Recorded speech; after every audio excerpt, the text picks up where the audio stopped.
दोस्तों, मैं आदिल खान आजाद डेक्कन टॉप में आपका खैर मकदम है। सुप्रीम कोर्ट में आज मुसलमानों की बड़ी जीत हुई है और हिंदू पक्ष को तगड़ा झटका लगा है।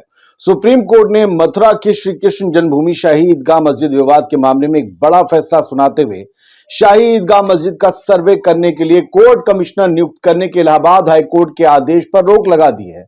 नहीं, ये अभी सर्वे नहीं होगा, ये कह दिया गया है।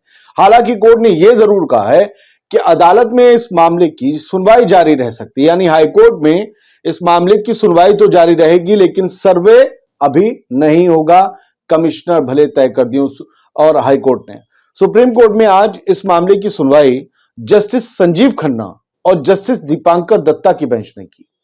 इस बेंच ने शाही ईदगाह मस्जिद कमेटी की तरफ से दायर की गई एक स्पेशल लीव पिटीशन पर सुनवाई करते हुए इलाहाबाद हाईकोर्ट के 14 दिसंबर के आदेश पर रोक लगा दी। और जिस तर्क पर, जिस मुस्लिम वकील की दलील पर यह रोक लगाई गई, जरा उसे सुनिएगा। बड़ा अच्छी दलील दी गई है। सुनवाई के दौरान सुप्रीम कोर्ट ने कहा कि हिंदू पक्ष की मांग स्पष्ट ही नहीं है, साफ ही नहीं है कि हिंदू पक्ष चाहता क्या है। मैं अपने लफ्जों में कहूं, इसीलिए हाईकोर्ट के उस फैसले जिसमें कमिश्नर से सर्वे कराए जाने की बात है, उस पर फिलहाल अगले आदेश तक रोक लगाई जाती है। अब इस फैसले के बाद से ज़ॉम्बी मीडिया में आरआर मचेगा, ये मैं कह रहा हूं। आरआर तो आप समझ ही गए होंगे, गलत मत समझिएगा। आरआर का मतलब होता है रात भर रोना, यानी प्राइम टाइम में रोएंगे। साथियों, आपको याद ही होगा, इलाहाबाद हाईकोर्ट ने अपने आदेश में एक एडवोकेट कमिश्नर यानी कि कोर्ट कमिश्नर नियुक्त करने का फैसला सुनाया था, ऑर्डर दिया था। इसी एडवोकेट कमिश्नर को मस्जिद परिसर का सर्वे करने का जिम्मा सौंपा गया था। इसके बाद तस्नीम अहमदी नाम की वकील मस्जिद कमेटी की तरफ से सुप्रीम कोर्ट में पेश हुई। तस्नीम अहमदी का तर्क यह था कि जब प्लेसेस ऑफ वर्शिप एक्ट 1991 के तहत मथुरा मस्जिद मामले को खारिज करने की याचिका अभी तक कोर्ट में पेंडिंग है, तो ऐसे में हाई कोर्ट सर्वे का आदेश नहीं दे सकता। बात तो सही थी, सुप्रीम कोर्ट ने भी सही माना। सुप्रीम कोर्ट की बेंच ने मुस्लिम पक्ष की इस दलील को सही मानते हुए यह कहा कि हाई कोर्ट के ऑर्डर पर रोक लगाने का हम अंतरिम आदेश देते हैं। अभी हाई कोर्ट के ऑर्डर के मुताबिक इस मस्जिद का सर्वे नहीं होगा। सुप्रीम कोर्ट ने हिंदू पक्ष को नोटिस जारी कर जवाब भी मांगा है। हालांकि सुप्रीम कोर्ट ने साफ किया है कि इस मामले पर हाई कोर्ट में सुनवाई जारी रहेगी। मैं दोबारा आपको बता रहा हूं ताकि आप ये समझ जाएं, ये मामला ऐसा डिसमिस नहीं हुआ है। एक काम की बात फिर से याद दिला दूं, खासकर इस देश के मुसलमानों को, ताकि आप जान सके कि अदालतों में जाने के लिए आपको क्या मिनिमम जानकारी होनी चाहिए। पूजा स्थल अधिनियम यानी कि प्लेसेस ऑफ वर्शिप एक्ट 1991 15 अगस्त 1947 यानी आजादी के बाद देश में सभी धर्मों स्थलों को यथास्थिति बनाए रखने के लिए बात कहता है। 1947 के बाद मंदिर, मस्जिद, चर्च और बाकी सभी पूजा स्थल इतिहास की परंपरा के मुताबिक ही रहेंगे। जो देश की आजादी के समय थे, उन्हें किसी भी अदालत या सरकार की तरफ से बदला नहीं जा सकता।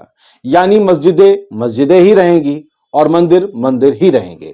ये प्लेसेस ऑफ वर्शिप एक्ट कानून 1991 कहता है।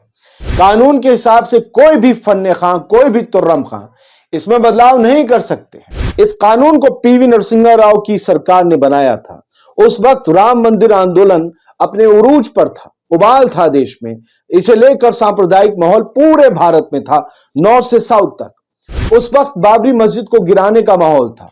आज उसी जमीन पर राम मंदिर को बनाने का माहौल है। तब की सरकार ने पूजा स्थलों में बदलाव के खिलाफ यह कानून बनाया था। हालांकि इधर कानून बना और उधर बाबरी मस्जिद शहीद कर दी गई। इसी कानून के प्रावधानों के तहत मस्जिद कमेटी ने मथुरा श्री कृष्ण जन्मभूमि शाही ईदगाह मस्जिद विवाद मामले को खारिज करने की अपील की थी, जिस पर फिलहाल सुनवाई पेंडिंग है। फैसला अदालत से होगा तो अच्छा होगा। फैसला चलती फिरती उन अदालतों से होगा जो मुसलमानों को पाकिस्तान जाने की सलाह देती हैं, तो 1992 दोहराए जाने का डर सताता रहेगा।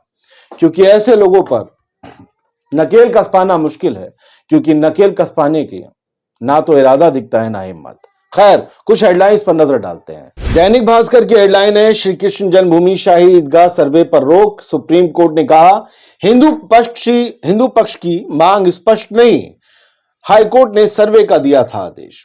हिंदू पक्ष की मांग स्पष्ट नहीं।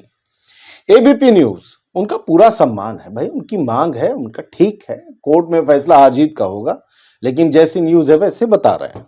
हम अदालती कार्रवाई में कोई भी लफ्ज इधर से उधर नहीं किया जा सकता। जहां जहां मैंने खुद से बोला इसलिए बता दिया, ये मैं बोल रहा हूं, तुर्रम खां फन्ने खां भी मैंने ही बोला।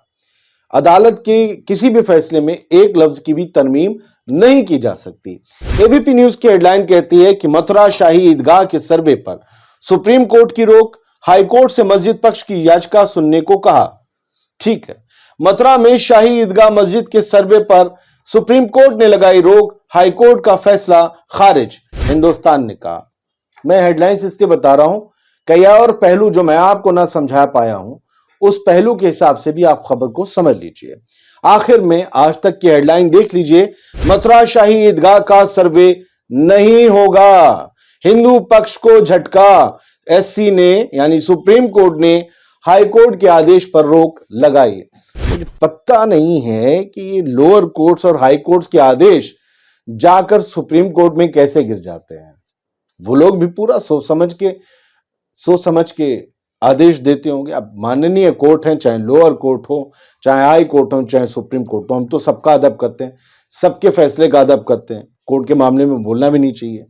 लेकिन ये कैसे हो गया कि जो हाई कोर्ट को नहीं दिखा वो सुप्रीम कोर्ट को दिख गया? इसको लेकर सवाल तो आम इंसान के जहन में आ ही सकते हैं। क्या आपके जहन में आते हैं?